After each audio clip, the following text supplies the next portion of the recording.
You're in this first workshop. You had not met your current wife at this time. And was this the first workshop that you had ever done, or is this something you had been doing prior to, like even before the nonprofit? I've been doing this by myself for 25 years prior, and as an anti-bullying expert.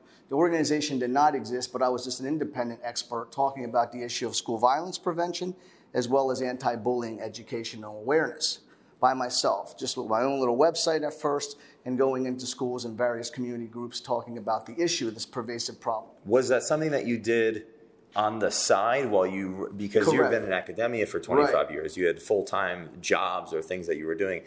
Was that something that you were doing on the side? Correct. So I was a school principal. Okay. Prior to that, I was working in higher education.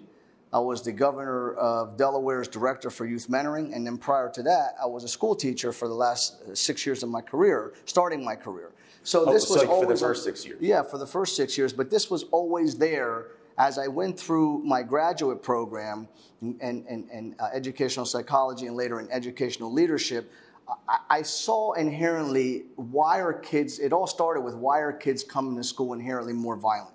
And it went back to 1998 at Paducah, then 99 in Columbine. And I started to kind of do more and more research. While you were doing your dissertation at that time. Research at looking at why are kids inherently more violent? Why are we having more active shooters? Not even realizing, going back to 1998, that the issue of bullying would surface, really come out in its entirety in 2006 when CNN ran its first report on Phoebe Prince, who ultimately committed suicide to social media bullying.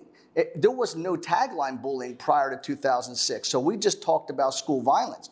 And kids were probably victimizing themselves in various different forms and realms before Facebook and Instagram. And now, those things didn't even exist well until around 2008, 9? Yeah. So they weren't even there as social media apps.